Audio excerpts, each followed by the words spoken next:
Bonjour à tous, bienvenue dans un nouvel épisode de podcast 100% tricot. Moi c'est Imelda, vous pouvez me retrouver sur Ravelry et sur Instagram sous le même pseudo Méthylène. Alors avant de commencer, je voulais vraiment vous remercier pour les commentaires que vous m'avez laissés sur ma précédente vidéo, donc le bilan tricot 2025. J'étais vraiment très touchée par tous les messages, alors j'ai pas encore répondu, mais je voyais apparaître les messages au fur et à mesure, vraiment ça a été... C'était vraiment très touchant. Désolée, je suis un peu essoufflée. Mais donc pour ceux qui débarquent, donc moi c'est Imelda comme je vous l'ai dit. J'ai 30 ans, bientôt 31. J'habite dans le nord de la France, près de Lille. Et donc je tricote depuis un petit peu moins de 10 ans, je dirais 9 ans à peu près. Et donc là actuellement je suis enceinte, je débute mon 3e trimestre. Donc ça a été une grossesse qui est déjà très compliquée. Je pense que mon 3e trimestre va pas être de tout repos de nouveau, mais bon, je m'accroche. Et puis heureusement qu'il y a le tricot, parce que sinon je pense que je déprimerais total. Alors pendant mon 1er trimestre surtout et le début de mon 2e trimestre, j'ai pas beaucoup tricoté. Mais là depuis la fin de mon 2e trimestre je commence à vraiment bien m'y remettre. Donc je suis contente, ça me fait du bien. Et donc là j'ai plein de trucs à vous montrer. J'ai 1, 2, 3, 4 projets terminés à vous montrer. Un qui est quasiment terminé. Et puis j'ai 2 projets en cours. Donc voilà, pas mal de trucs. Donc on va commencer sans plus tarder. Alors le premier projet que je... Ah oui, et avant de commencer à rentrer dans le vif du sujet, juste ce que je porte, c'est des vieux tricots, je pense que je les ai tricotés avant le Covid, je pense que c'était entre 2018 et 2019. Donc le châle c'est le Masgot de, je pense que c'est Justina Lorkowska, que j'avais tricoté en laine de chez Madeline Tosh. Vraiment c'est un châle que je mettais pas beaucoup avant, mais là avec ce pull je l'adore. Et c'est une version que j'avais totalement copiée de la version de Mathilde Ambion. Donc c'était, je sais plus les coloris, je sais que ça c'est le glazed pécan, parce qu'à l'époque tout le monde le tricotait et c'était le coloris à la mode, je l'adore. Le reste je ne sais plus. Mais j'adore la laine single de Madeline Tosh pour les châles. Vraiment c'est en termes de ressenti, c'est vraiment mon châle préféré parce que j'adore, j'ai l'impression d'être dans un nuage. Et le pull que je porte c'est le Anna Jumper de Irene Lin que j'ai tricoté dans des laines de chez Annie Blatt. Je saurais plus vous dire exactement la qualité de laine que c'est, mais je sais que c'est un peu plus épais que ce qui est recommandé dans le patron, donc j'ai vraiment une ampleur qui est assez loose. Et donc comme je suis bien enceinte là, mon ventre rentre bien. Voilà, donc je pense que c'est le pull le plus oversize que j'ai tricoté. Ce que je voulais pas à l'époque, hein. Mais comme mon échantillon est pas bon, en fait, vraiment ça fait vraiment un gros pull oversize. Et je le portais pas souvent avant parce qu'en fait l'encolure est vachement dégagée. Je l'ai déjà repris parce qu'en fait il avait tendance d'ailleurs à tomber carrément de mes épaules. Mais ce que j'ai fait c'est que je pense que j'avais dû reprendre avec un rang de mailles serrées au crochet. Je fais souvent ça quand ça baille trop. Et là en fait ça me dérange pas trop avec un châle comme ça par dessus. Voilà, j'ai pas trop froid. Mais j'avoue que je le mettais pas par exemple au travail parce qu'au travail souvent j'ai hyper froid, donc il me faut des trucs où je suis bien engoncée et tout ça, qu'il n'y ait pas de l'air qui passe. Mais là à la maison j'ai pas trop froid, donc je peux le mettre et je suis hyper contente de pouvoir mettre un pull tricoté main qui ne va pas être déformé par mon ventre de grossesse. Voilà. Alors, donc le premier projet terminé que je voulais vous montrer, c'est mon Bethlehem Jumper de Sassy & Co, anciennement The Petite Knitter. C'est un projet que je voulais faire depuis des lustres, depuis sa sortie. Je pense que c'est en 2023, il y a bien 2-3 ans. Et donc en fait j'avais commandé sur ma liste de Noël plusieurs quantités pulls. En fait ce que je fais c'est que je fais une énorme wishlist, comme ça je sais pas ce qu'on me prend. Donc là mon conjoint s'était dit je vais prendre une quantité pull, et donc il a pris cette quantité pull là. Il y avait, je crois qu'il y avait une quantité pull pour faire un zipper sweater par exemple de petite knit. Donc on s'offre les cadeaux le 24 décembre et donc le 25 décembre j'ai castonné ça et je l'ai débuté.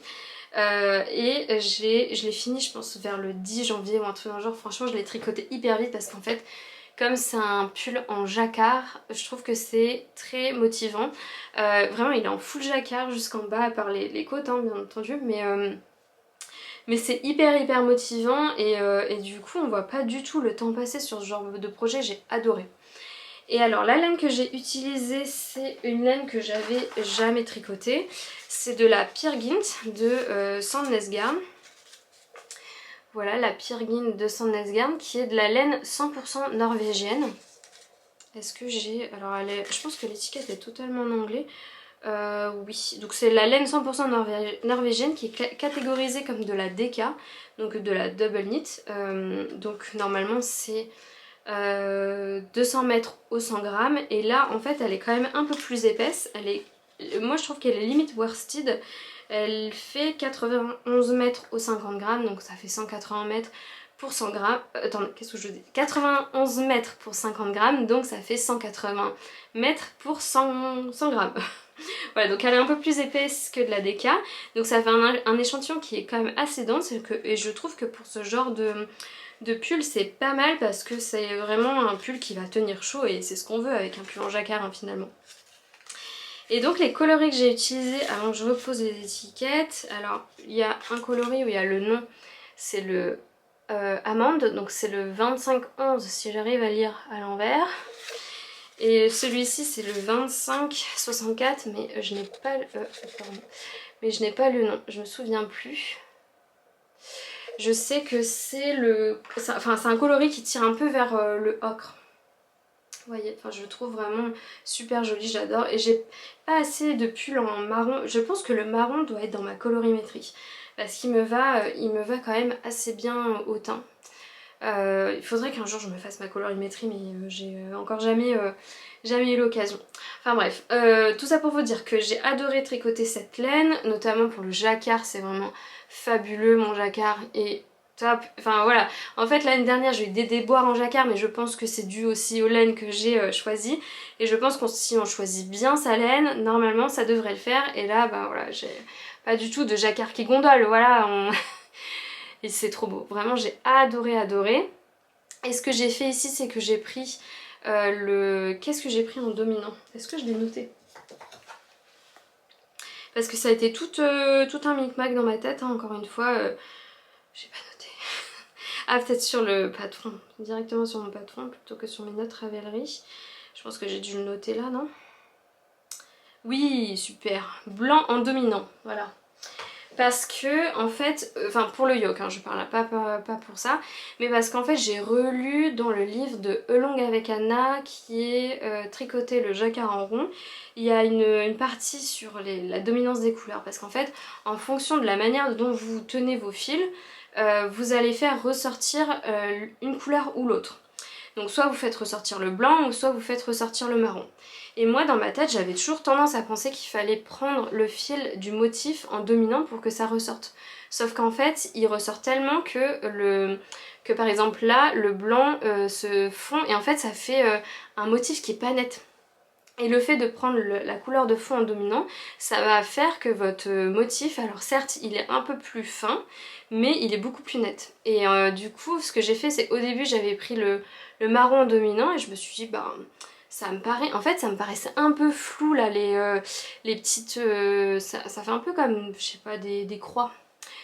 Donc j'avais commencé à tricoter ça, je me dis non ça fait pas beau, je regarde les photos du patron et je me dis bon je détricote et j'inverse ma dominance des couleurs, je prends la couleur de fond en dominant et le marron pas en dominant et là bah, ça rendait hyper bien, c'était bien net en fait le motif et donc j'ai continué comme ça tout là et après une fois que je suis passée au corps bah là j'ai inversé la dominance de mes couleurs. De nouveau je crois, non je sais même plus, peut-être pas. Parce que comme c'est des petits points là c'est pas, je trouve que c'est moins grave que là sur un yoke où il y a vraiment des motifs qui doivent être bien nets. Donc je trouve que vraiment il rend super bien, je suis trop contente. C'est un jacquard qui est pas du tout difficile à faire. Si vraiment vous avez jamais fait de pull en jacquard, clairement c'est un patron que je peux vous recommander parce qu'il me semble qu'il n'y a pas des longs floats à l'intérieur. Les floats c'est les longs fils qu'on laisse traîner et normalement il faut croiser ces fils pour éviter qu'on se prenne nos mains dedans. je vais vous montrer comme ça mon jacquard sur l'envers, mais j'ai pas du tout croisé mes fils. Alors voyons voir, est-ce que je me souviens de quelque chose? Parce que comme ça fait un mois quasiment que je l'ai tricoté, j'ai peut-être... Oui, il y a peut-être quelques longs... Et encore que non, il n'y a pas de longs flottants. Vous voyez, les fils derrière, ils sont pas longs. Je les ai pas croisés, donc non. De mémoire, je pense pas qu'il y ait de longues séries de mailles sans alterner les couleurs. Donc voilà, enfin vraiment, c'est un pull que je pourrais recommander pour les débutants. Et alors, c'est un pull qui se commence par le haut. Donc c'est un top down, donc ça c'est pas mal pour essayer au fur et à mesure aussi. Et j'ai pas fait d'échantillon. Alors, moi qui suis pro des échantillons, enfin pro entre guillemets, pour ou contre, je suis pour les échantillons parce que j'aime bien appréhender la texture notamment du vêtement que je pourrais avoir avec tel type d'aiguille par exemple. Je fais toujours des échantillons, mais je sais que moi le jacquard, ça va fausser mon échantillon dans tous les cas parce que si on fait un échantillon en aller-retour en jacquard, c'est vraiment pas pareil qu'un échantillon de jacquard en rond. Déjà dans le jersey, des fois on voit une différence, enfin moi je vois une différence entre mon aller-retour et le jacquard et le tricot en rond, mais alors le jacquard c'est encore pire. Donc je me suis dit, bah c'est tout, je vais prendre une taille d'aiguille au-dessus et puis on verra ce qui y arrive. Et puis bah c'est hyper bien tombé, c'est que ça vraiment c'est parfait. Et j'ai dû faire je pense la taille 3 ou la taille 2, est-ce que je l'ai noté? Oui, taille 3, super, vraiment j'ai tout noté sur mon... J'ai pris des petites notes sur mon patron PDF, taille 3 et il tombe nickel. Je pense que j'ai quasiment la bonne, le bon tour de poitrine qui était recommandé, donc vraiment tip top. Ah oui, et la modification que j'ai faite, là je viens de voir parce que il y avait la photo juste au-dessus, mais j'ai fait un col beaucoup plus petit que ce qui était recommandé. Moi j'aime pas trop les cols qui montent trop... Enfin, ouais, qui montent comme ça tout droit. J'en ai un comme ça, c'est vrai que c'est pas mon préféré en termes de fit. Je préfère soit les cols comme ça plus petits, soit on les fait longs et puis on les replie, mais j'aime pas trop qu'ils soient tout droit et... Enfin voilà. Mais c'est une question c'est vraiment une question de préférence. Mais sinon j'ai rien changé, je pense que j'ai dû faire la taille crop. Alors oui, j'avais demandé je pense la quantité de pull pour faire la taille plus longue parce que je pensais pas qu'il serait déjà si long, mais là moi il me tombe vraiment parfaitement et encore que je pense que quand je serai pas enceinte il sera un peu plus long que les pulls que j'aime bien porter. Donc c'est pas grave parce que moi quand j'ai une morphologie normale, je rentre mes pulls dans mon pantalon et je les fais blouser, donc c'est pas trop grave. Enfin, je préfère les avoir un peu plus longs et les faire blouser qu'ils soient un peu trop courts, enfin pas suffisamment courts pour être crop, mais pas suffisamment longs pour être blousant. Enfin voilà, je préfère les faire un petit peu plus longs et là je pense que ça ira. Et après les manches, j'ai dû à peu près respecter, alors je pense... Je sais plus exactement, franchement je sais plus ce que j'ai fait, là je sais que j'ai pas noté. Vraiment je fais à ma sauce les longueurs. Je regarde plus trop ça. En fait ce que je fais c'est que je regarde un pull que j'aime bien porter et je regarde les dimensions. Et ce que je fais c'est que je me reporte plus du tout à la longueur sous emmanchure parce que alors ça c'est toujours faussé. Je mesure toujours depuis le départ jusqu'à la fin et je regarde si ça correspond à une longueur de pull que j'aime bien parce que finalement ce qui est important c'est la longueur totale du pull et pas tellement la longueur après emmanchure parce que là par exemple c'est un yoke qui tombe assez bas et donc ça va être faussé. Si vous aimez bien par exemple un pull qui arrive vraiment bien au niveau des aisselles, vous aimez bien je sais pas moi 45 mais que là ça tombe bien plus bas et que vous faites 45, il sera beaucoup plus long que votre pull que vous aimez. Donc c'est pour ça que moi je mesure toujours là et entre là et là j'aime bien qu'il fasse 50 cm. Voilà, à peu près. Plus ou moins. Et je module en fonction des comment dire, des modèles. Des fois je peux faire 45, des fois je peux faire un peu plus, ça dépend, mais grosso modo c'est ça et c'est vraiment ce que moi j'aime bien. Après il faut que vous voyez ce que vous aimez bien, voilà.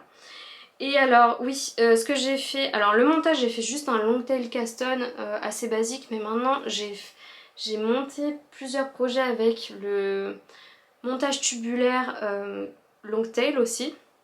Et je trouve que vraiment ça fait des finitions, ça fait comme un rabat à l'italienne, sauf que là c'est le montage. Et vraiment je trouve que ça fait vraiment de super belles finitions, donc maintenant je ferai ça. Mais bon, c'est pas si vilain que ça, mais c'est juste que ça fait encore de plus belles finitions.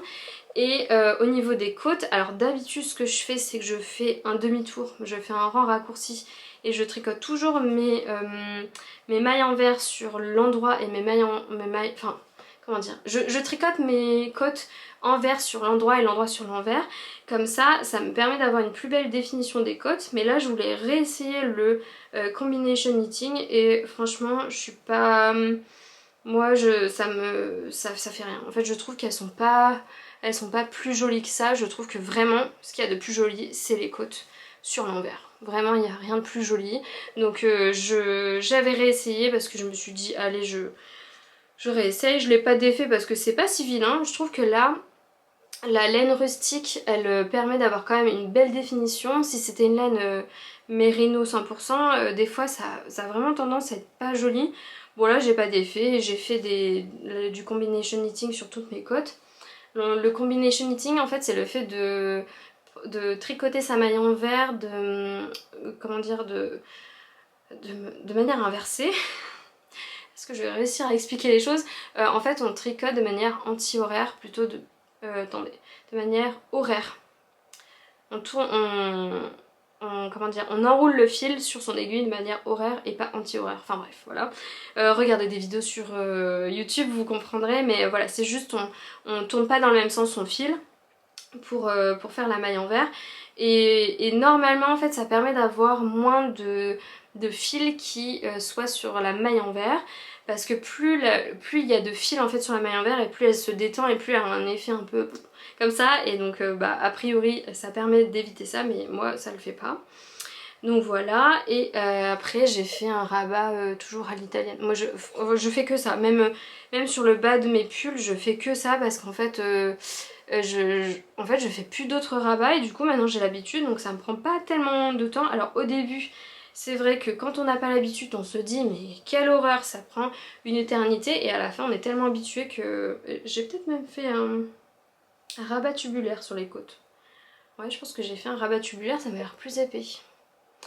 Alors le rabat tubulaire par rapport au rabat à l'italienne, c'est juste qu'il y a un rang de préparation avant, mais ça ne change pas tellement la finition, c'est juste que ça va vous faire un aspect un peu plus épais, que là c'est un peu plus fin.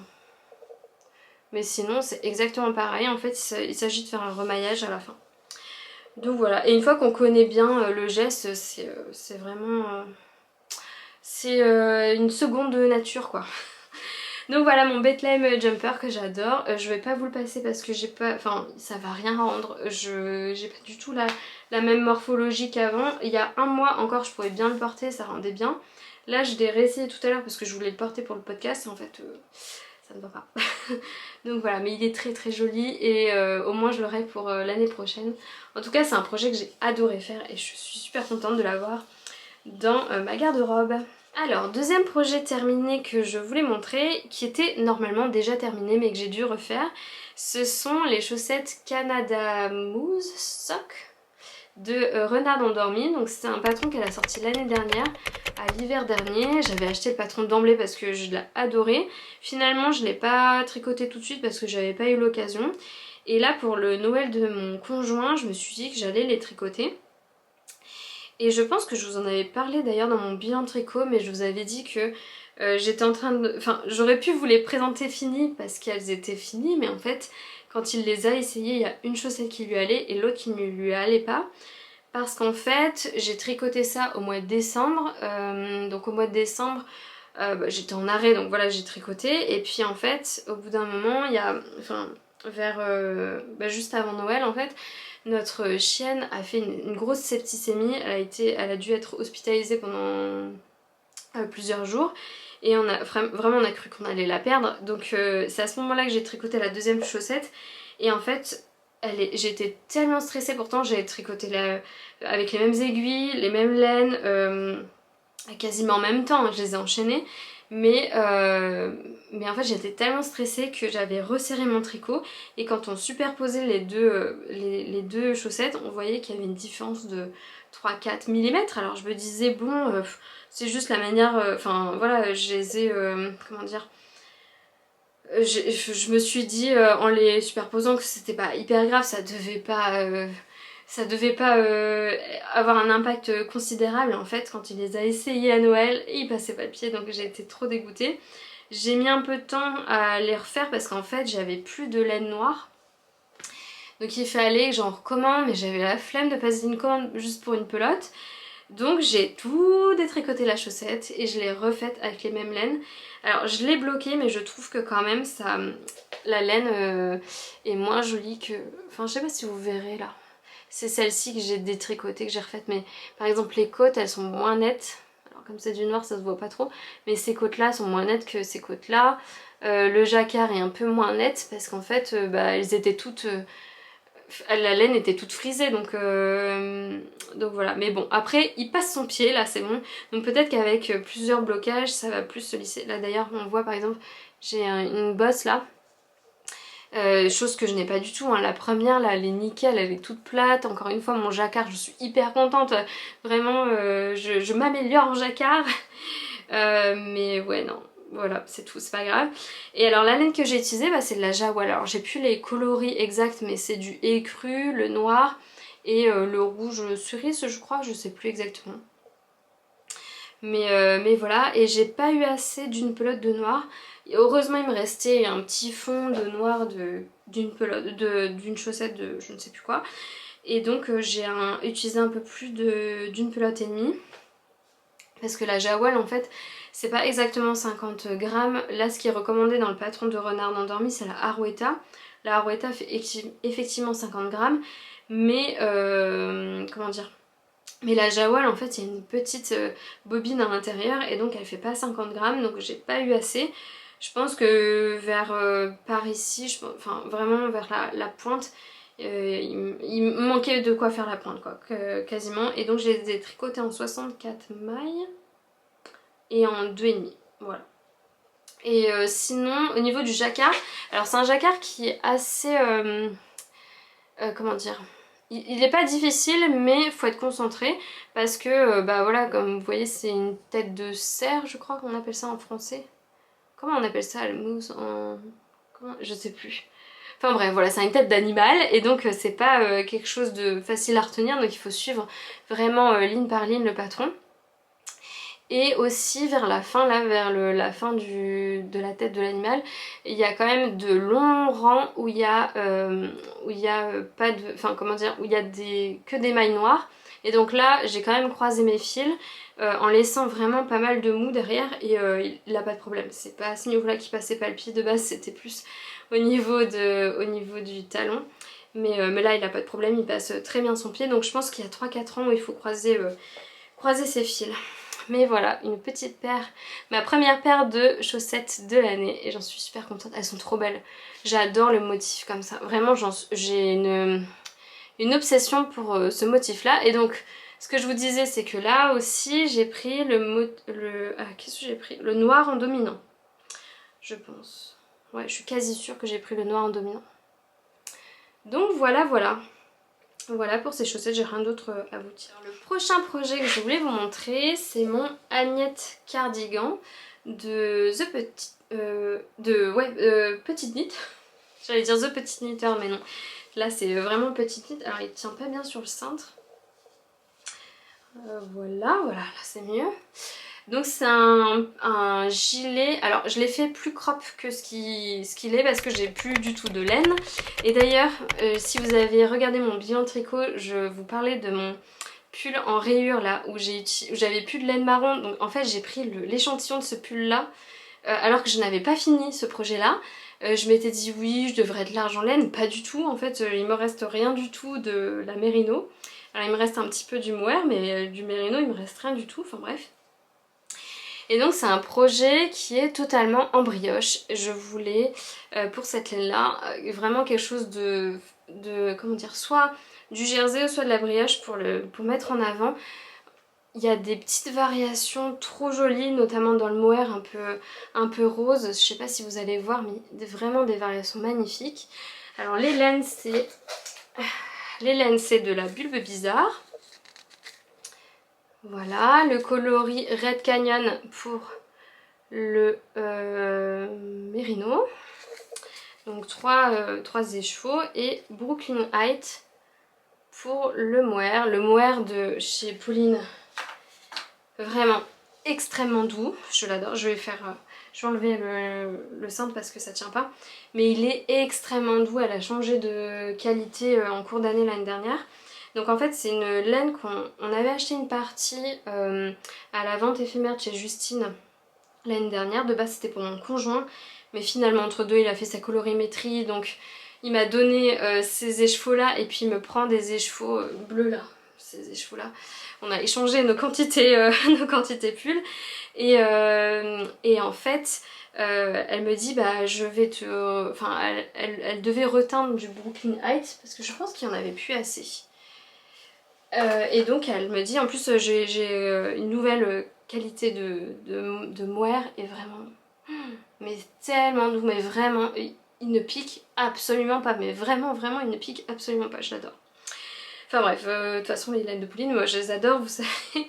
Et donc alors c'était un pull que j'ai commencé je pense avant le Ch'ti Bazar parce que je m'étais dit peut-être que j'irai au Ch'ti Bazar de novembre, mais finalement j'étais tellement fatiguée, tellement malade que je n'ai pas été. Donc je sais que c'est à peu près à ce moment-là. Et en fait c'était un projet tellement demandeur en termes de matière grise que je l'ai un peu laissé de côté parce que j'avoue que c'était quand même une construction qui était... ouais, qui demandait de la bande passante. Donc en fait on commence, je vais un peu vous détailler comment il se tricote parce que c'est assez atypique.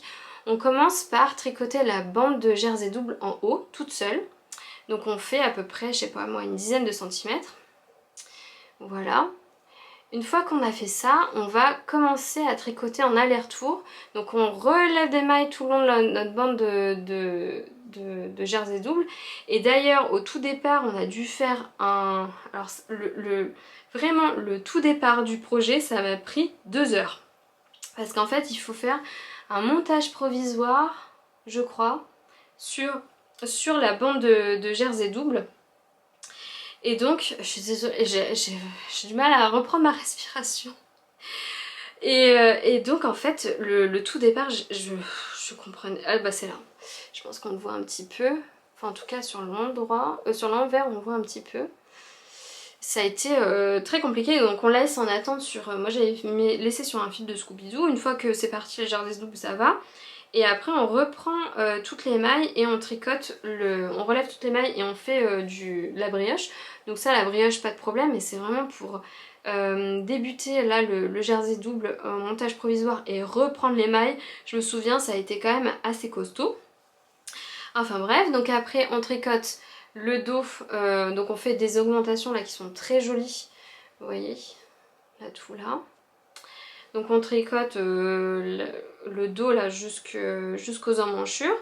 Puis après on vient relever les mailles. Ah ou c'est à ce moment-là qu'on vient reprendre le montage provisoire. Oui je pense que c'est à ce moment-là en fait. Oh je me souviens plus exactement, enfin bref. Mais je sais que c'est pas facile. Et donc après on relève les mailles tout le long là de notre dos qu'on a commencé à faire.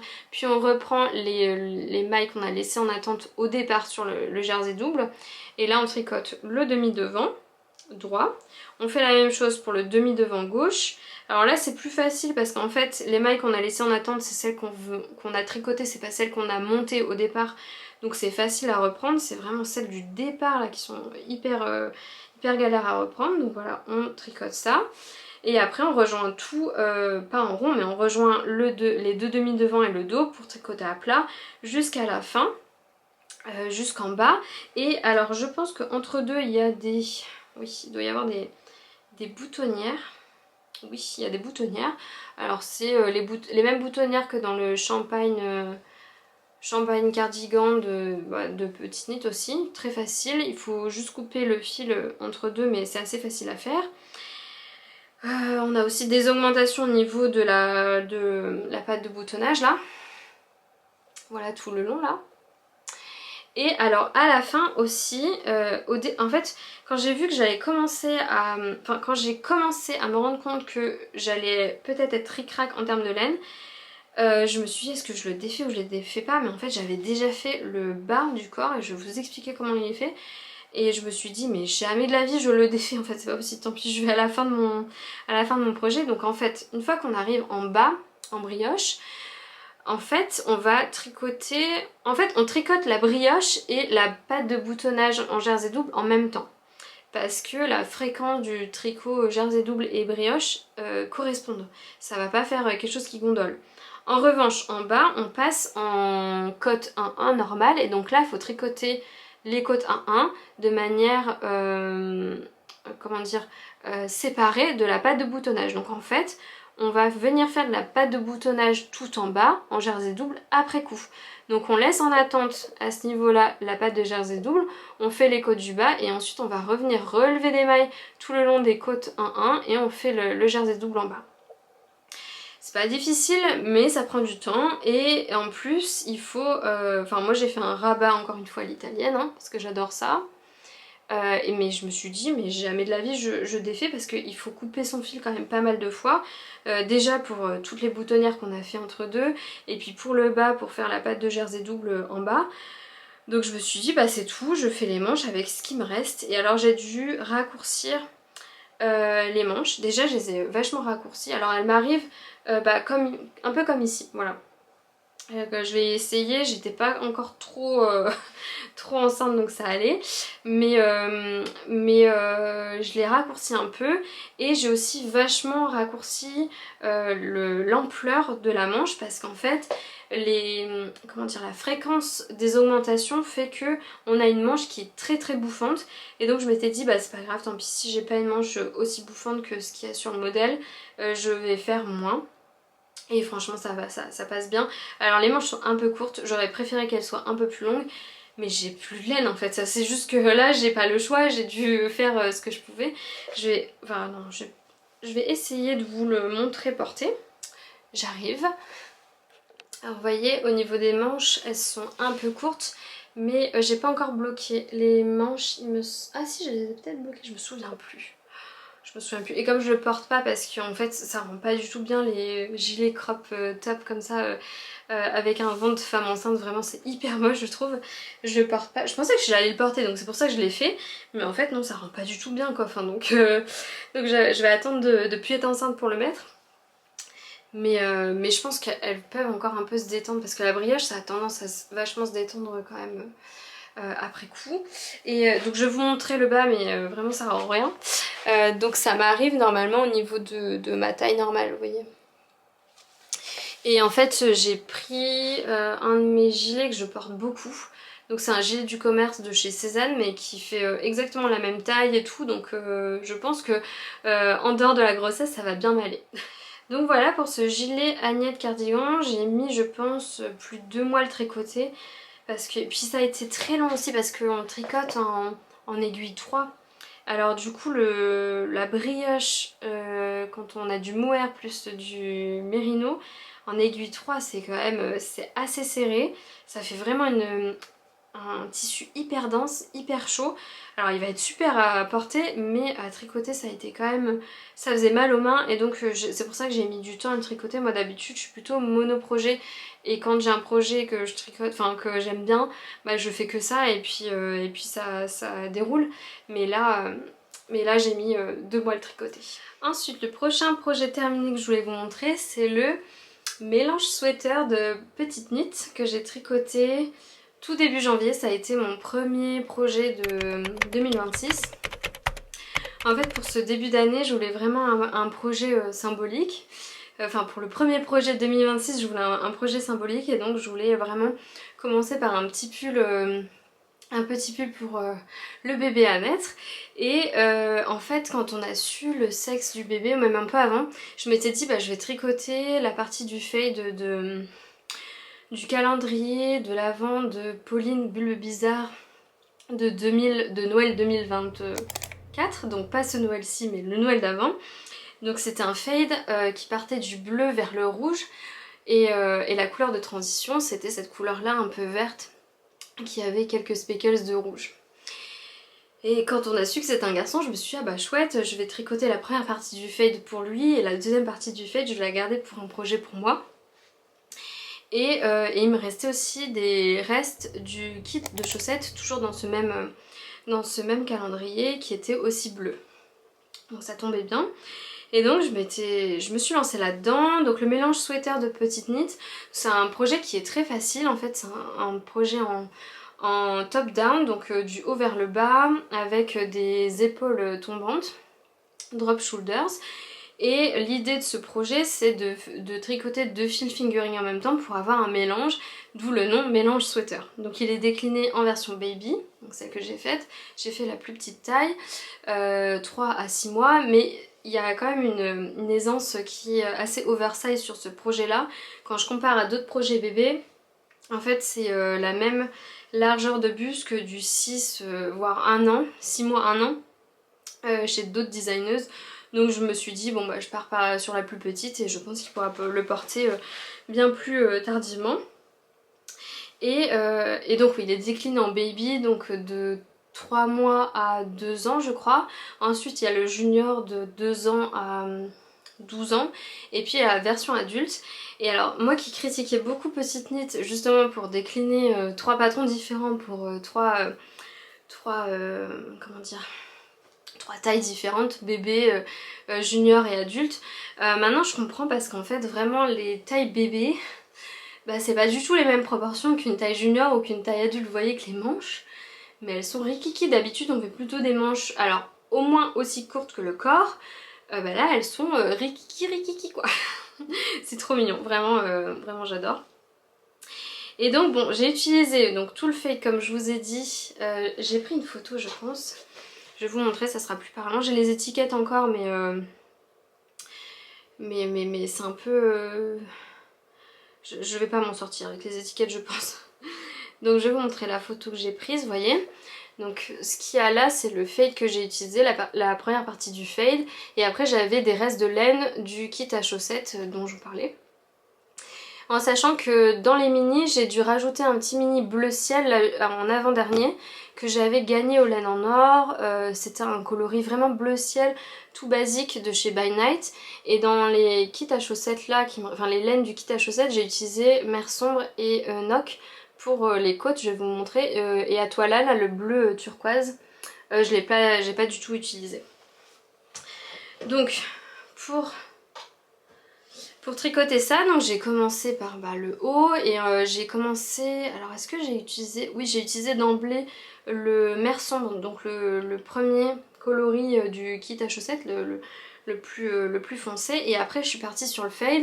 Alors au départ ce que je faisais c'est que je tricotais la première couleur toute seule en 2 brins. Ensuite je faisais une transition avec la deuxième couleur. Ensuite la deuxième couleur je la tricotais toute seule. Mais en fait je me suis rapidement rendu compte que bah déjà ça changeait rien quand je faisais, quand je tricotais une couleur toute seule. En fait ça apportait rien en termes de transition. Donc je faisais directement couleur 1, couleur 2, puis couleur 2, couleur 3, couleur 3, couleur 4 directement et ça passait bien. Et puis en fait j'ai hyper peur de manquer de laine et j'ai joué à Yarn Chicken, je vais vous montrer ce qui me reste.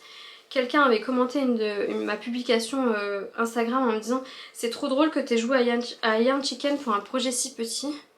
Mais je vais vous montrer ce qui me reste en laine. Il me reste rien du tout quoi, enfin, c'est vraiment des bouts de fil, mais vraiment vraiment des tout petits bouts de fil. Juste la toute première couleur qui me reste un peu plus parce que je me suis dit oh, ça va. En fait non. Et ah oui c'est parce qu'en fait j'ai fait le col aussi après. Donc en fait après le col il me reste ça, donc c'est pas si pire hein. Franchement j'ai bien calculé mon coût, je ne sais pas comment j'ai fait. J'ai dû avoir une once de génie au niveau de mon cerveau de femme enceinte là. Mais franchement je suis hyper contente et hyper fière parce que je pensais pas y arriver. Sincèrement. Et puis le fade est vraiment... Enfin il rend trop bien. Vraiment il rend trop bien. Alors de mémoire c'est coloris mer sombre. Est-ce que je vais me rappeler? Non je vais pas me rappeler. Parce qu'en fait ils sont tous mélangés là. En fait. Donc comment vous dire? Ah nuit polaire. Voilà. Donc mer sombre. Ensuite nuit polaire. Ensuite c'est quoi? Ça doit être cristal de givre, brume mystique et sortilège. Voilà, les coloris. Après, je sais que vous pourrez plus les retrouver. Elle avait refait une réédition en janvier, mais là je pense que... Enfin, je sais pas si elle les ressortira, mais voilà. C'est ces coloris là, si jamais vous avez les coloris de la Reine des Neiges. Voilà, et donc j'ai fini en bas par le coloris NOC, donc toujours du kit de chaussettes et pas du fade, parce que je n'avais quasiment plus de sortilège, et je me suis dit, donc le sortilège c'est le vert, et je me suis dit il faut qu'il m'en reste pour la fin de mes manches, parce que j'ai fait les manches après, donc je suis passée pour les côtes en bas avec le coloris NOC, et je trouve que ça va, ça fait... Enfin ça va dans le fade quoi, c'est pas... Enfin on le voit que c'est un peu différent du fade, mais c'est pas trop... c'est pas trop gênant quoi. Donc voilà, et après pour les manches, par contre là j'ai fini sur sortilège. J'ai pas mis de NOC, finalement j'ai eu assez. Donc voilà, c'est un petit projet mais qui a été quand même assez costaud. Alors je l'ai tricoté rapidement mais parce qu'en fait j'étais tellement stressée au jeu du Yarn Chicken que je l'ai tricoté en 3 jours. Et là bah, ça fait plus d'un mois qu'il attend à être fini en termes de finition là à l'intérieur.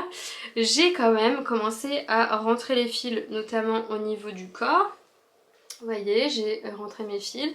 Au niveau de la première manche aussi. Au niveau du col, il me reste juste les fils de la deuxième manche. Mais vous voyez que comme on change de couleur tout le temps, et ben il y a plein de fils à rentrer. Donc ça m'enchante pas. Moi je déteste rentrer les fils.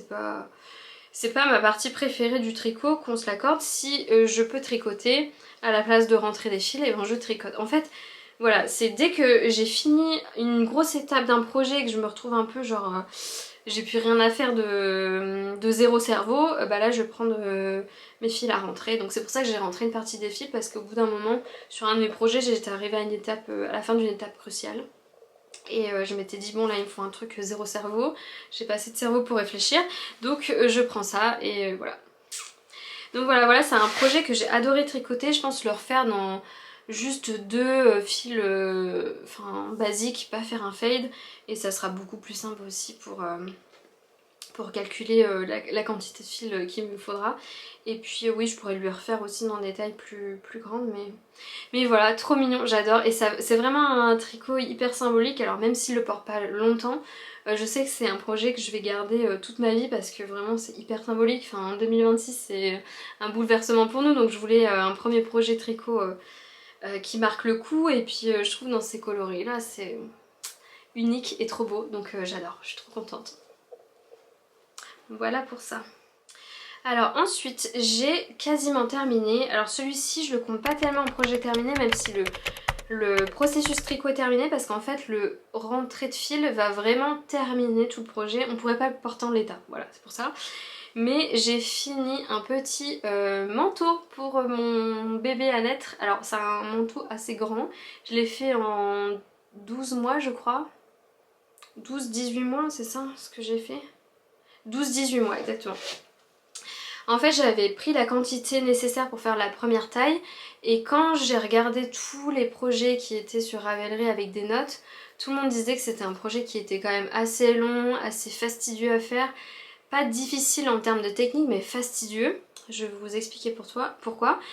Et donc je m'étais dit bon bah quitte à faire un projet assez chiant à faire, autant le faire dans la plus grande taille possible. Et donc avec la quantité que j'avais commandée, je pouvais faire la deuxième taille, donc j'ai fait la deuxième taille. Et s'il est trop grand pour le début, bah c'est pas grave, je lui retrousserai les manches et puis c'est tout quoi. Mais j'ai fait le white coat de Nash Knits.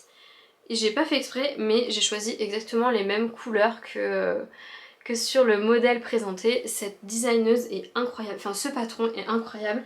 Il est blindé de petits détails, mais juste très bien pensé. Ça se voit que la designeuse prend le temps de réfléchir à tous les détails pour que tout tombe bien, c'est incroyable. Enfin bref. Donc je l'ai tricoté. Alors... en laine Drops, donc c'est de la Népal de Drops, le coloris vert, alors je sais plus le nom exact, mais c'est le 8906, j'en ai utilisé 3 pelotes. Et j'ai utilisé de la alpaga bouclée, je pense que c'est le coloris naturel, le coloris sans alpaga bouclée. Ça j'en ai utilisé une pelote et demie. En sachant que j'ai dû jeter de la laine, je vais vous expliquer pourquoi, parce qu'en fait la alpaga bouclée, je vous montre ce qui me reste, c'est une laine hyper galère à tricoter. Et c'est ça, enfin c'est dans le choix de la laine que réside la difficulté du patron, parce qu'en fait l'alpaga bouclée, vous voyez il y a des boucles partout sur le fil, pardon, et en fait ça s'accroche à tout, ça s'accroche à votre aiguille qui est en train de tricoter, ça s'accroche à vos mailles qui sont déjà tricotées, enfin bref, ça s'accroche partout, et donc on est obligé de sans cesse tirer sur son aiguille, sur son fil et tout pour éviter que ça s'accroche trop. Mais en fait ça fait que l'expérience tricot n'est pas du tout fluide. Alors je sais pas si c'est parce que ce qui est demandé dans le patron c'est d'avoir un tissu qui est dense, donc on tricote vraiment avec des aiguilles qui sont fines, qui fait que tricoter cette laine là c'est compliqué. Faudrait que j'essaye avec une aiguille plus épaisse pour voir si ça améliore ou non l'expérience tricot, mais en tout cas pour l'instant ça a été, là ça a été vraiment très compliqué. Et j'avais vu un petit sac enfin pas bandoulière mais un petit sac tout en bouclé aussi comme ça, et je me suis dit ah bah je vais peut-être acheter de l'alpaga bouclé pour faire ça. Non, je ne pense pas. Je ne pense pas que je vais racheter de la... Enfin, en tout cas faire ce patron avec cette laine là. Je sais qu'il y a d'autres laines bouclées qui ont l'air mieux. Je sais que Sarah, un petit bout de bricole, avait présenté une laine bouclée pour faire un petit bonnet là, trop joli.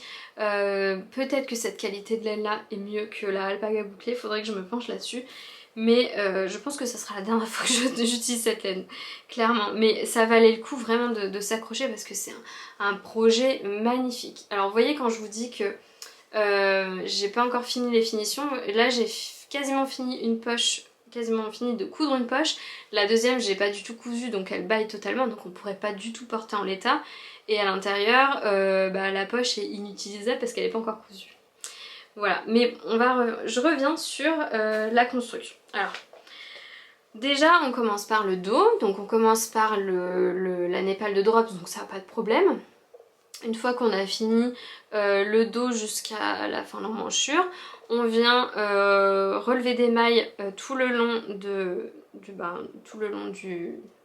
l'épaule, et là on utilise de la alpaga bouclée. Et c'est là que les choses se compliquent, c'est qu'en fait la alpaga bouclée on voit rien.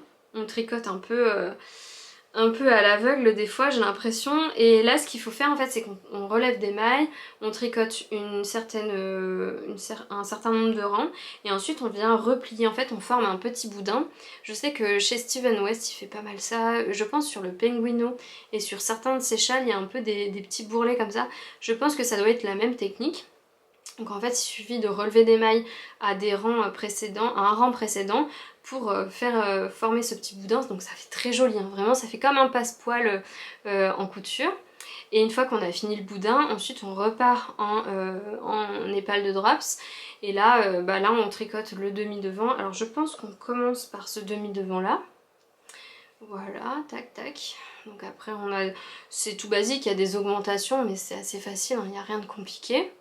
Ensuite quand on a fini cette première partie, il y a les boutonnières qui se font de manière différente de tout ce que j'ai pu faire jusqu'à présent. Il faut utiliser un crochet, mais je trouve que il y a des vidéos, en fait dans le patron il y a des liens directs vers des vidéos YouTube non référencées, donc il faut avoir acheté le patron pour accéder aux vidéos en question, et on voit très bien ce qu'elle fait, donc ça fait vraiment des petites boutonnières mais très jolies.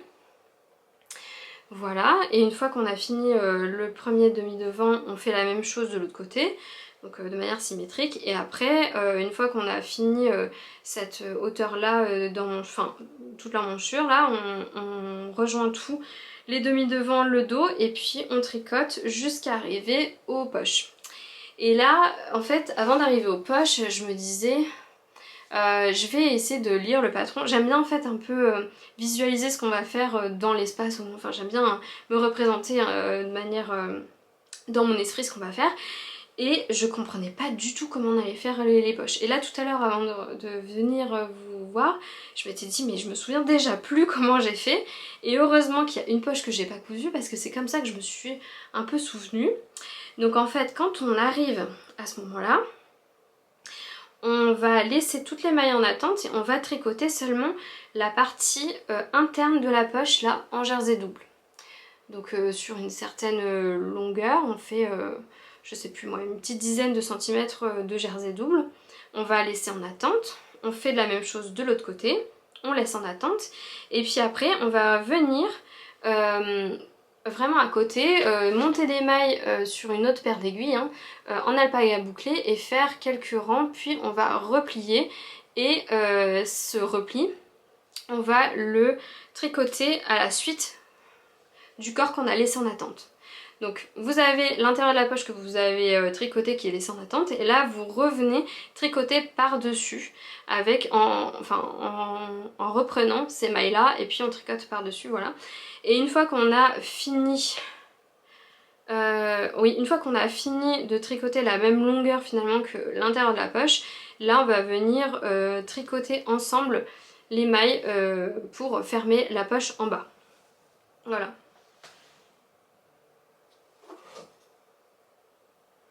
Attendez, hein. Bon, j'ai eu un appel, mais la personne a raccroché. Bon, c'est pas grave. Donc, je vous disais, oui, une fois qu'on avait fini de tricoter la partie extérieure de la poche, on vient tricoter, enfin, on vient reprendre les mailles qu'on a laissées en attente de la poche intérieure et on les tricote ensemble pour fermer le bas de la poche. Et puis après, on tricote quelques rangs en jersey et on passe ensuite au bas du manteau, et là le bas du manteau c'est une bande de jersey d'alpaga qu'on vient replier, et pour rabattre les mailles en fait on va relever des mailles au niveau de la jointure entre la népale et l'alpaga, et ça va permettre de faire de former ce petit on appelle ça un ourlet quoi. Voilà, donc une fois qu'on a fini ça, alors je m'étais dit, bah, c'est bizarre, ça gondole un petit peu, mais bon, je vais essayer de faire la patte de boutonnage devant. Donc la patte de boutonnage devant, donc c'est la même en de part et d'autre. En fait, on relève des mailles tout le long et puis on fait une patte une patte de boutonnage en jersey double. Donc c'est pas difficile, encore une fois, c'est le fait d'utiliser la patte à boucler qui est un peu galère. Et là, je me dis, mais c'est bizarre, ça gondole à fond. Qu'est-ce qui se passe? Et en fait je me suis rendu compte que j'avais pas changé de taille d'aiguille, parce qu'en fait entre la népale et l'alpaga bouclé il faut changer de taille d'aiguille parce que sinon ça peut enfin c'était trop lâche. Donc je sais que pour le bas j'ai pas changé de taille d'aiguille, donc je m'étais dit bon qu'est-ce que je fais, déjà je défais ça parce que ça n'allait pas, donc j'ai essayé de défaire à la main mais en fait ça n'allait pas, donc j'ai coupé carrément ma patte de boutonnage. J'en avais fait qu'une donc ça va. J'essaie de la refaire et là effectivement ça allait mieux en changeant de taille d'aiguille, et donc après je m'étais dit oui mais le bas s'il fait que gondoler, parce qu'en fait à ce moment donné ça faisait ça quoi. Donc je fais un blocage intermédiaire et puis là en fait ça se lisse bien, vous voyez que là bah, le bas il gondole pas, ça tombe assez bien, enfin voilà il n'y a plus de problème. Donc je me suis dit bon bah c'est bon, on peut, je repars dedans, c'est tout. Ah non, je vous ai pas dit, avant de faire, il y a tellement de trucs, avant de faire les pattes de boutonnage devant là, ces deux pattes de boutonnage, il faut faire un I-cord là tout le long du col. Avant de faire le col qui est rabattu, on fait un I-cord tout le long. Donc ça pareil, hein, c'est un I-cord, c'est pas difficile, mais encore une fois c'est l'alpaga bouclé. Et on doit marquer en fait à un certain moment, on met des marqueurs pour indiquer l'endroit où on va devoir relever des mailles pour faire le col rabattu. Donc une fois qu'on a fini l'i-cord, là on peut faire les pattes de boutonnage, donc je les ai faites. C'est à ce moment là où je me suis dit bon voilà, j'ai coupé, nanana, enfin bref. J'ai fait mon blocage intermédiaire et puis je me suis dit ok c'est bon. Et donc là j'ai relevé mes mailles entre mes deux marqueurs et là on fait le col rabattu. Et en fait la manière dont il faut relever des mailles c'est bien indiqué, faites attention, faites comme ceci, et en fait ça permet de bien positionner le col, vous voyez, qui se rabat bien vers l'extérieur. Et c'est la manière dont il faut en fait relever les mailles, enfin c'est vraiment hyper bien fait, voilà. Donc on relève des mailles, ensuite on tricote en jersey double pendant quelques centimètres. Et puis au bout d'un moment elle vous dit bah là on va commencer les augmentations parce que vous voyez que le col bah, il est plus long à ce niveau là qu'au niveau du pied de col. Donc en fait à ce moment là on passe en Magic Loop parce qu'en fait le jersey double ce n'est ni plus ni moins qu'un tube hein, qui est juste... Enfin en fait on le tricote à plat mais c'est un tube en fait à l'intérieur. Donc on repasse en rond en fait en Magic Loop et là on fait des augmentations au niveau des extrémités du col de manière... enfin à plusieurs endroits différents. Et puis à la fin, en fait, on rabat les mailles en faisant un remaillage, donc un grafting ou un Kitchener stitch, peu importe la terminologie que vous utilisez, c'est la même chose. Mais voilà, ça permet de rabattre les mailles de manière à ce que ça soit un tricot continu. Un peu comme le bout d'une chaussette quoi. Donc voilà, donc encore une fois, pas de difficulté, c'est vraiment la laine là qui était hyper chiante à travailler. Et puis une fois qu'on a fini ça, bah faut faire les manches. Alors là les manches je me suis dit, je n'en peux plus mais je m'accroche. Donc de rebelote, on relève les mailles avec l'alpaga bouclé, on fait le même boudin, ensuite on tricote un certain nombre de rangs en jersey et puis on refait la même chose qu'en bas du pull là, enfin du projet, et on fait une bande de jersey qu'on replie et qu'on rabat à l'intérieur. Donc voilà, ça a été vraiment épique comme projet. Au départ, avant de le tricoter, je m'étais dit ah mais si un jour elle sort la version adulte, elle l'a pas encore sortie, elle vient de sortir, enfin où elle va sortir la version junior, je crois qu'elle l'a sortie là. Je m'étais dit oui, j'aimerais bien me le faire pour moi, il est enfin vraiment il est trop beau hein, ce projet, magnifique. Mais alors jamais de la vie. Jamais de la vie je me le fais je crois parce que... Ou alors j'utiliserai une autre laine mais pas de l'alpaga bouclé. Parce que ça a été vraiment trop galère, j'ai eu mal aux mains. Pour le coup j'ai pas trop alterné avec un autre projet parce que je me dis que si je posais ce projet là, j'allais plus le faire. Je vais essayer, j'ai pas encore de cintre enfant. Ah bah non ça va rien rendre sur un cintre adulte. Mais je vais essayer de vous montrer, pour vous montrer comment le col se positionne, mais vous voyez, il s'aplatit bien, enfin vraiment c'est trop bien fait. Et la poche là du coup, ouais, je vous ai dit, j'ai commencé à la coudre, il me manque juste... Est-ce qu'il me manque une couture dans la poche? Non, je pense que j'ai fini de la coudre. J'ai fini de la coudre et vous voyez qu'elle se plaque bien. Alors peut-être que je ferai des tout petits points là de renfort pour bien que ça plaque l'alpaga bouclé. Mais c'est très joli comparé à là où ça gondole de partout, mais voilà c'est super beau. Alors oui j'ai eu un commentaire en me disant fais attention, les petits poils comme ça c'est pas terrible pour les petits. Oui je sais mais j'aimais tellement le projet que je me suis dit mais j'ai trop envie de le faire malgré tout. Et comme c'est un manteau je me dis bon il va pas le porter tout le temps, enfin de manière prolongée donc bon. Voilà, au pire du pire, c'est pas grave. Je l'accrocherai juste dans sa chambre comme une décoration parce que sa chambre sera verte normalement. Donc bah ça ira très bien. Ça ira très bien, déco si j'aime. Mais non, je compte quand même lui mettre, mais faire attention bien entendu aux petits poils. Je m'étais dit sinon j'allais peut-être, je sais pas, couper les petits poils à ras, je n'en sais rien.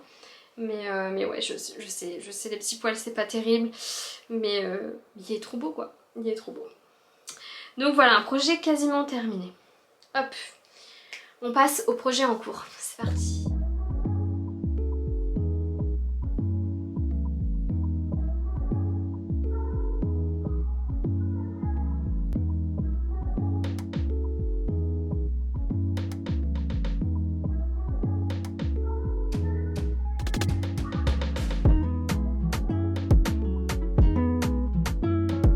Alors, premier projet en cours, et en fait, il aurait été terminé si j'avais assez de laine. C'est le... comment il s'appelle? Comment il s'appelle celui-ci? Le caramel? Attendez, j'arrive. Le Salted Caramel Sweater, toujours de la même designeuse, Nash Knit. Le Caramel Sweater. Lui aussi qui est décliné en version junior et aussi en version adulte. Donc je m'étais dit si j'aime bien, et ben je le ferai pour moi, mais en fait je suis pas certaine que ça m'aille bien. Donc voilà, j'ai fait encore une fois les mêmes couleurs que la designeuse. Alors cette fois-ci c'était voulu, je voulais exactement le même. Alors que le manteau en fait j'ai juste regardé les laines qu'il fallait, j'ai choisi les coloris, mais en fait il s'avère que c'est les mêmes que ceux de la designeuse. Là je sais que je voulais exactement le même. que le projet présenté. Et donc cette fois-ci je n'avais... Est-ce que... Non, j'ai pas fait d'échantillon, alors que pour le manteau j'ai fait un échantillon. Je m'étais dit c'est pas grave, je commence à tricoter et puis je verrai ce que ça donne. Alors en jersey ça allait, de mémoire j'avais dû augmenter de taille d'aiguille, je ne sais pas pourquoi. Enfin bref, et en fait j'ai fini, j'avais tricoté tout le corps et là je me suis dit mais c'est bizarre, il est quand même hyper long. Et en fait quand je regardais tous les projets qui étaient recensés pour ce modèle là, je trouvais que les gens avaient tendance à avoir des bustes assez longs sur leurs projets, je trouvais pas ça très joli. Enfin je trouve que c'est plutôt joli quand c'est soit proportionnel un peu partout, ou soit plutôt oversize que trop long. Enfin c'était vraiment pas joli. Et là, moi, le mien, il était trop long. Mais en fait, je pouvais pas trop raccourcir parce que vous voyez que vous avez du jacquard, des bandes de jacquard, et après vous avez des bandes de jersey, mais je pouvais pas enlever toutes les bandes de jersey parce qu'en fait, il aurait fallu que j'enlève toutes les longueurs de bandes de jersey pour que ça fasse quelque chose de bien et que, en termes de taille, je retombe sur la longueur de la taille que je voulais tricoter. Donc, je m'étais dit, bah c'est pas grave, je vais prendre la longueur que j'ai tricotée et je vais voir à quelle taille ça correspond et je vais redéfaire pour retricoter en largeur la taille que j'ai moi en longueur. Voilà, donc il s'avère que je l'ai tricoté en quelle taille? Est-ce que je l'ai noté? Je l'espère. Quelle taille? Non, j'ai juste mis mes tailles d'aiguille. Oui, il s'avère que c'est du 2-3 ans finalement. Alors que je voulais tricoter la taille la plus petite. C'est pas grave. Oui, je voulais tricoter la taille la plus petite. Bah voilà, bah, c'est pas grave, ça finit en 2-3 ans, c'est pas grave. Au pire, encore une fois, il va le porter plus longtemps, je lui retrousserai ses manches. C'est pas très grave, mais sinon, j'ai vraiment adoré tricoter ce projet-là. 2 fois d'ailleurs. Enfin, juste les manches, je les ai tricotées qu'une fois. Mais le corps, je l'ai tricoté 2 fois et ça a été vraiment, vraiment un super projet. Alors en fait, on commence par le dos. Vous voyez, on commence à faire, ah oui, de nouveau, on a ces petits boudins, on les voit mieux d'ailleurs là. Mais c'est la même technique que sur le manteau que je viens de vous présenter. Juste, bah là on voit mieux parce que c'est du mérino. Et d'ailleurs, est-ce que je vous ai montré les laines, les papiers? Non, je crois que je vous ai pas montré. Je vais juste vous dire la laine parce que j'ai peur d'oublier. J'ai tricoté en daisy de Drops. Alors la daisy de Drops, on entend tout et son contraire.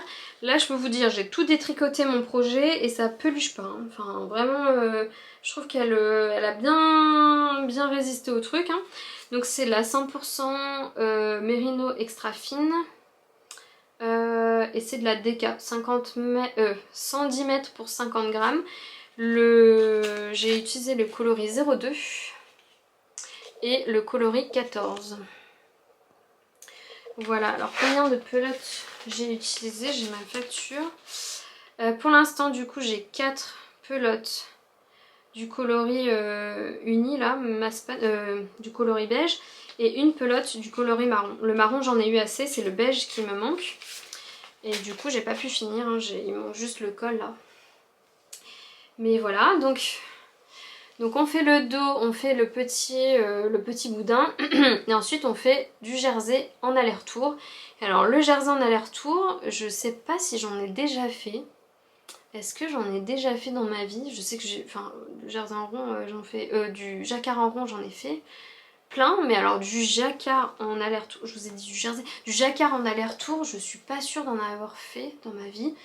Et au début ça a été très déroutant parce que je ne savais pas comment placer mes fils pour tricoter, mais au final j'ai trouvé une technique qui m'allait plutôt bien en gardant un fil dans la main gauche et un fil dans la main droite. Donc j'étais plutôt contente parce qu'au départ c'était pas gagné, mais j'ai réussi vraiment à tricoter en aller-retour, de manière fluide, donc ça c'était plutôt cool. Et donc on fait une première bande de jacquard là en aller-retour. On tricote un tout petit peu, jusqu'à temps d'avoir un nombre de centimètres là. Puis on me laisse en attente. Ensuite on relève des mailles au niveau au niveau du dos. Et puis on tricote le demi-devant, le demi-devant droit, le demi-devant gauche. On rassemble et on fait la même bande de jacquard qu'on a fait dans le dos en aller-retour. Voilà, après on tricote en rond et là une fois qu'on est en rond bah c'est beaucoup mieux. Et on a deux bandes de jacquard qui sont différentes. Voilà, qui sont super jolies, vraiment j'adore. Et encore une fois j'ai pris la couleur de fond en dominant, donc la couleur beige dans ma main gauche. Voilà, et puis alors encore une fois on a des finitions aux petits oignons avec cette designeuse. C'est-à-dire qu'en bas on a une pâte... non, on a une bande de cotte 1-1 qui est repliée et on a une petite... comment dire, une petite manipulation au milieu de notre bande pour que ça se replie bien. Alors là il n'est pas bloqué, hein, je ne l'ai pas rebloqué entre deux. Mais franchement ça rend hyper bien, c'est super joli. Voilà. Et après on relève l'émail là tout le long de notre encolure et je trouve que... Alors je pense que c'est peut-être moi, mais voilà, mon relevage de maille est pas terrible. D'habitude ça va, mais là comme il y a du jacquard en aller-retour, ma tension avec la maille lisière est pas terrible. Et là notamment on voit que c'est pas net, c'est pas très joli, moi j'aime pas. J'aime bien que ça soit bien net, mais j'arrivais pas à faire mieux. Alors sur le dos là de cette manche là ça va mieux. Le dos de cette manche là pas terrible, et le devant de cette manche là ça va. Ouais, en fait c'est un peu aléatoire, mais vous voyez que les mailles en fait lisières au niveau du jacquard comment dire, à plat, moi c'était un peu lâche et je trouve que c'est pas très joli, mais bon, je me suis dit c'est pas trop grave, franchement ça se voit pas trop en vrai, regardez, de loin ça se voit pas trop. Mais voilà, du coup on relève les mailles et de nouveau on fait les deux bandes de jacquard là qu'on a fait sur le corps, donc c'est les mêmes sur les manches. On a des diminutions et puis la même chose, on a une patte, non pourquoi je veux dire une patte, une bande de cotte 1-1 qui est repliée là sur les manches. Et voilà, et donc après il y a plus que le col à faire, et de même c'est un col qui est replié, qui est super joli, mais que je n'ai pas pu faire parce qu'il me manque de la laine. Donc je vais recommander de la laine, et donc là en fait j'essaie de tricoter tous les projets que j'ai, dont j'ai acheté de la laine chez Drops pour le bébé, pour voir si j'ai assez de laine pour chacun des projets, parce que sinon j'ai pas envie de repasser plusieurs commandes chez Kalidou pour voilà, enfin j'ai envie d'optimiser mes envois de laine, sinon c'est un peu débile, mais voilà, il est en attente. Je pense que, de toute façon, un col ça prend pas longtemps à faire, je sais qu'une fois que j'aurai la laine, ça va aller hyper vite.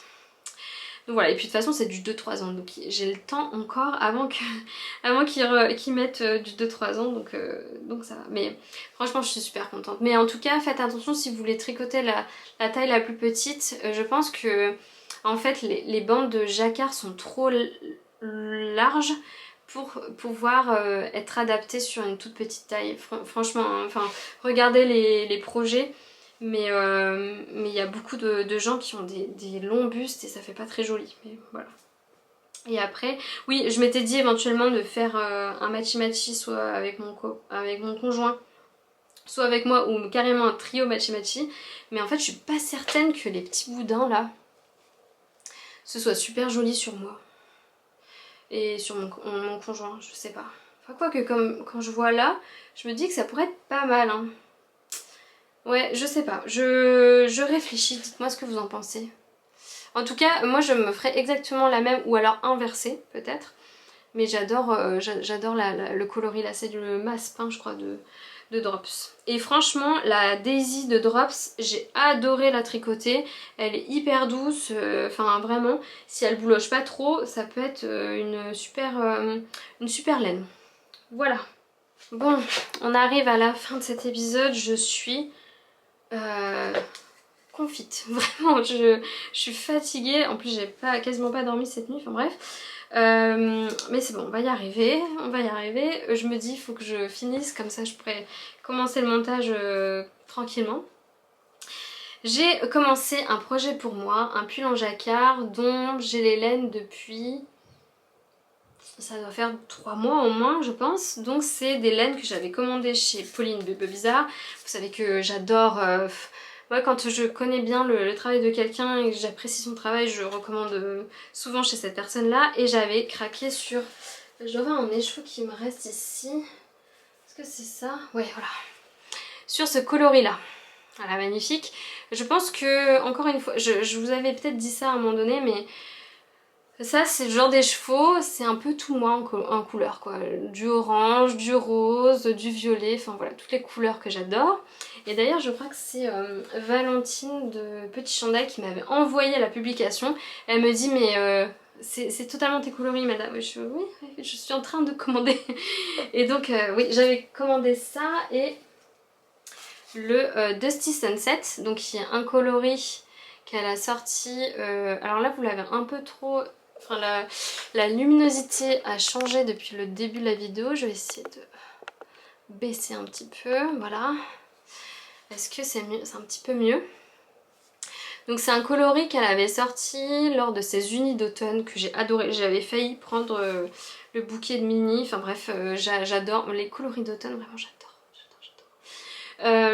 Et donc j'avais pris ce combo là, donc j'avais pris 2 écheveaux de chaque en fil sport, donc c'est 300 mètres pour 100 grammes, et dans l'idée de me faire le alors je sais jamais comment on dit, le gingham, comment on dit, gingham raglan, que j'avais vu sur le podcast de, comment elle s'appelle, Margot, mais l'Hélène de Margot.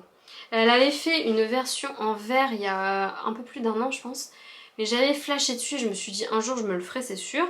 Et quand Pauline a sorti ce coloris là, Essence du Sérail, je vous ai même pas dit mais ouais, le premier coloris là c'est Essence du Sérail. Je me suis dit mais voilà, en fait j'ai envie de faire ce pull là dans ces coloris là.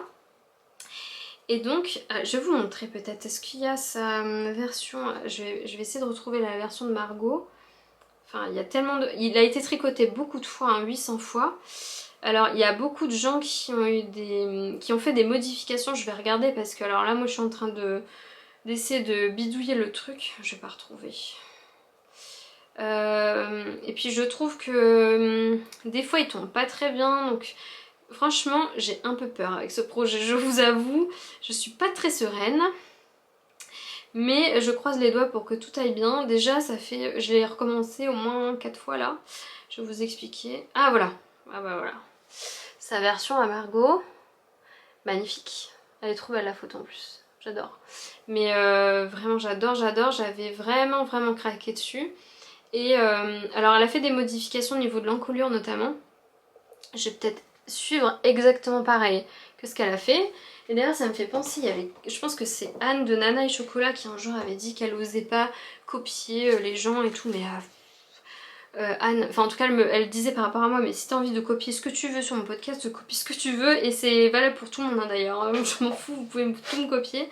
Mais là je vais copier je pense ces modifications parce qu'en fait je trouve que le yoke il tombe pas très bien de temps en temps sur certaines personnes, donc voilà, donc j'ai choisi, je vous ai montré Dusty Sunset et Essence du Sérail. Et en fait pour les côtes, poignets et encolure et le bas, j'ai choisi un autre coloris. Est-ce que je l'ai là? Ah je pense que je l'ai laissé en... Ah non, il doit être là. Alors c'est un coloris magnifique encore une fois de chez Pauline. Mais Pauline si tu m'entends il faudrait que tu le ressortes un jour, c'est... Oh, il est magnifique. Alors il ressort un peu plus foncé que ce qu'il n'est en réalité. C'est le coloris prune.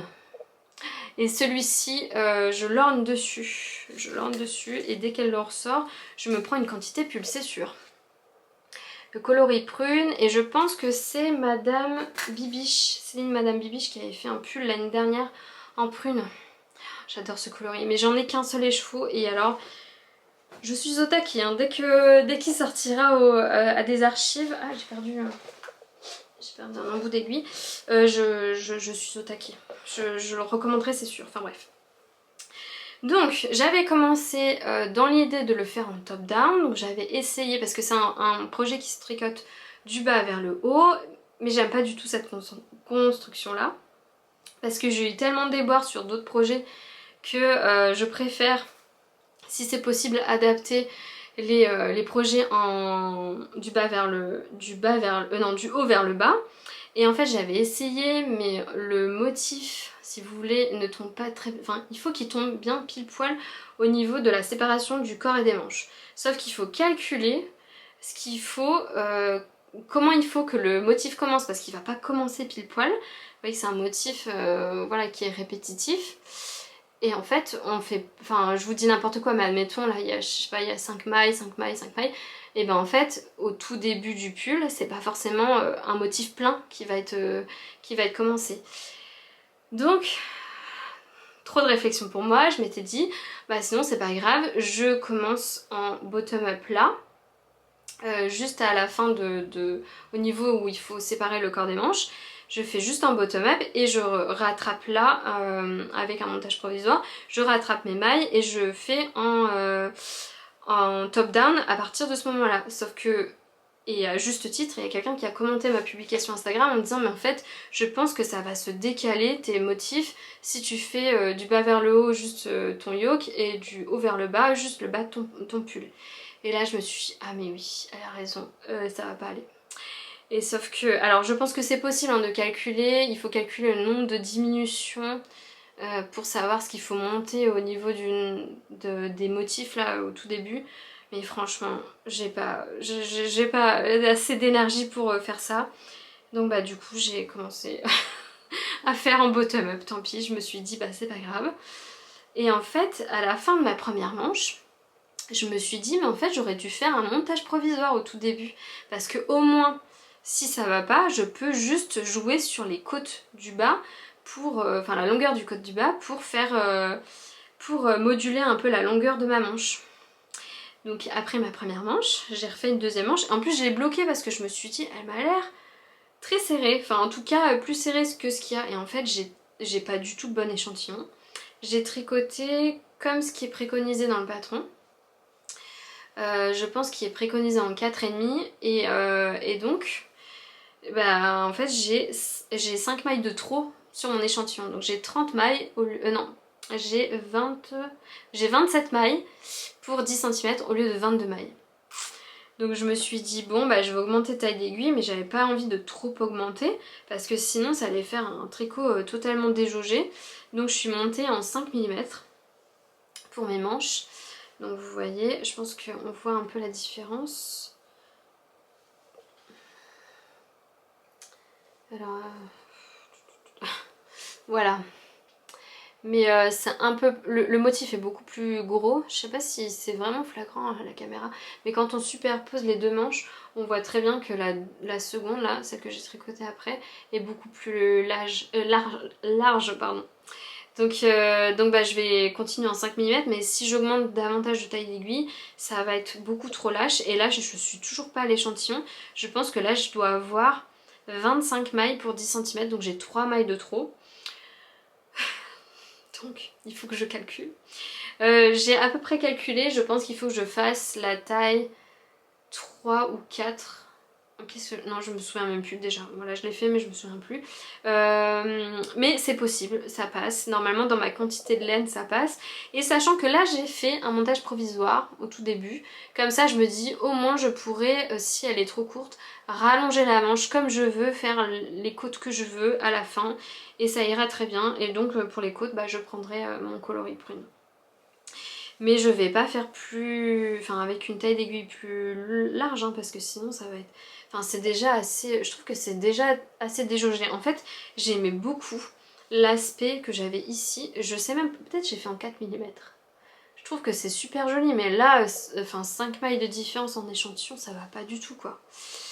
Donc, je crois que ça va être un projet de longue haleine.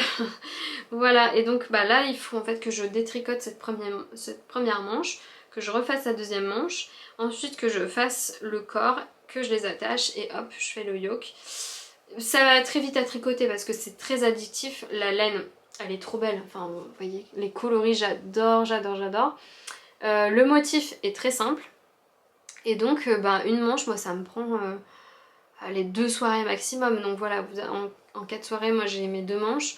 Le corps il est assez crop donc je pense qu'il va aller vite aussi, donc en vrai ça peut aller assez vite, mais voilà, il y a tellement de déboires et de machin que bah, c'est pas si rapide que ça, mais bon, je croise les doigts pour que tout aille bien parce que ben, comme c'est un coloris qui a été juste pendant un moment, enfin je peux pas recommander comme ça de la laine.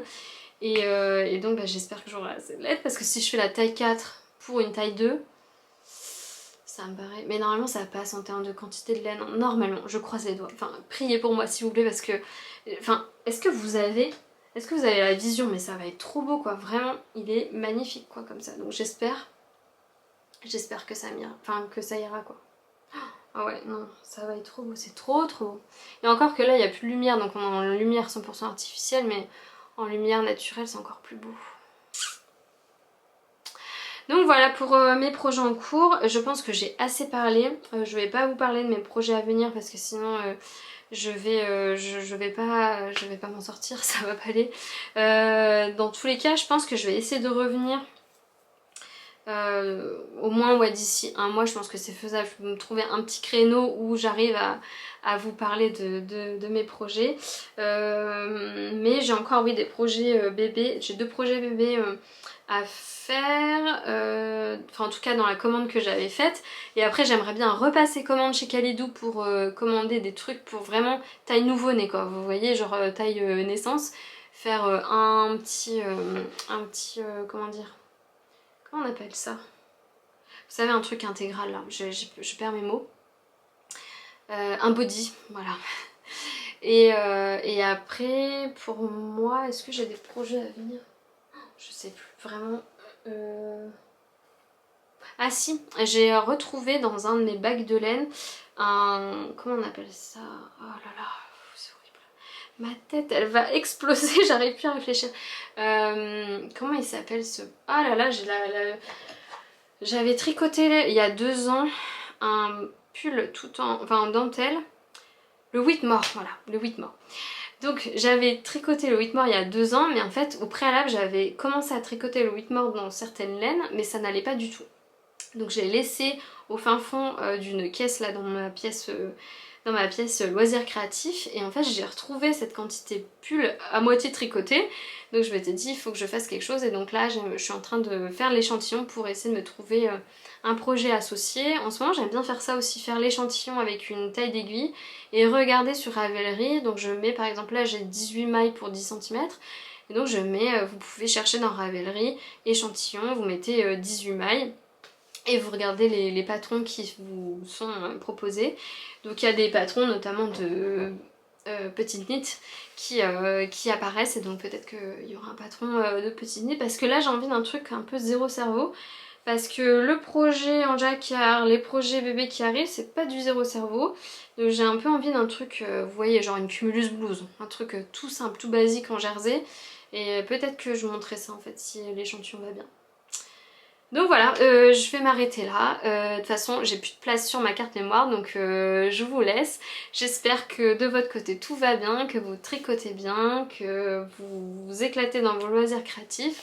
On se retrouve, j'espère, d'ici un maximum un mois, et en attendant, tricotez bien. Salut!